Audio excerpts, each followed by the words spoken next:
This segment brought to you by Sure Crop, liquid crop nutrition delivered right to your farm. We're back. Now let's join Duane Toews as he visits with Chad Ellis from the Noble Research Institute. Duane Toews joining you once again here on Ag AM in Kansas, and a chance to catch up with Chad Ellis with the Noble Research Institute. Chad, I got to be honest, I wanted to say foundation. That, I guess, is what it used to be, but now it's gone beyond. Yeah. So yeah, it's a great opportunity. I mean, we're actually starting our 75th year, and which is an exciting time for us. We moved over a couple of years ago to the Noble Research Institute.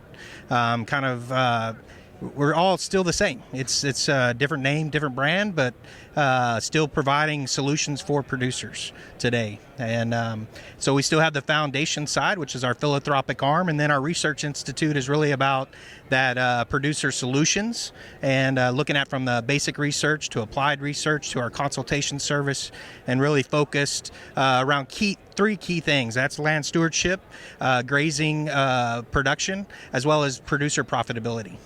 When thinking about the opportunity to have something like that within the state of Oklahoma, there is a land-grant university there too that is doing ongoing research, but because of the additional emphasis that the Noble family had, you're getting more bang for your buck in a sense. No, that's exactly right. I mean, one of the things is our founder, Lloyd Noble, he founded our institution we understand that collaboration is important. We can't do it alone. We have to do it all together.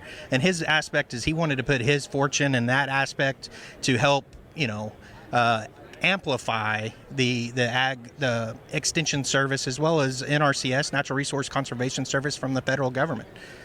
We're thinking about the opportunities to do that, and I'm sure you guys end up on a lot of the same panels and when we're discussing a specific issue or topic, but you do have a tremendous staff that's employed that do a tremendous amount of varied research. We do.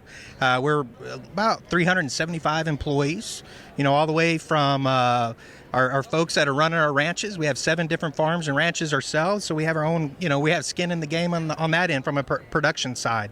We have our basic science guys looking at the DNA genome, really looking at the soil to root interactions and those things that, it all starts right there underneath our feet at the soil, and that's our foundation to any cattle operation in the country. Thinking about really it is kind of a living legacy that they've put in place, but continues to grow as well. It is. I mean, it's a really exciting times, and we're trying to always find. I mean, right now we're kind of new leadership. Steve Ryan's our CEO. He's really pushing and the board of us being a national presence. And so we're looking at how can we help producers, not only in our local community that we have for 75 plus years, but how do we start expanding and helping others and leverage all this research and knowledge around the country. Well, certainly it is based right there in Oklahoma, but you referenced that national presence. I know a lot of your researchers end up on speaking programs around the country. Yes, sir. It's exciting. I mean, not only our researchers, but our consultants.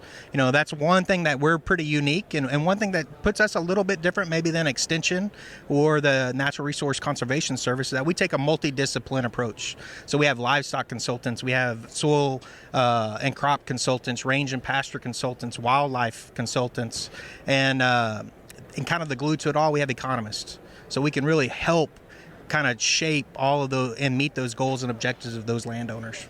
Well, thinking about that multifaceted approach, ultimately it is the bottom line, and all of those play a part. Most definitely. I mean, if you're not profitable, you're not going to stay in business, and we know that. I mean, when we talk about sustainability, I mean that's the key leg to that operation, is being able to be sustainable and be able to hand it off to the next generation. That's important. If people are interested in learning more, I suspect there's a website that they can go to. That is it, noble.org. It's easy. And please come see. We got a lot of information, a lot of science, as well as just other good information to help you to be better tomorrow than you are today. Our thanks to Chad Ellis with the Noble Research Institute joining us on Ag AM in Kansas. Jamie, we'll send it back to you. Thanks, Duane. Come back after the break for the Kansas Farm Bureau update.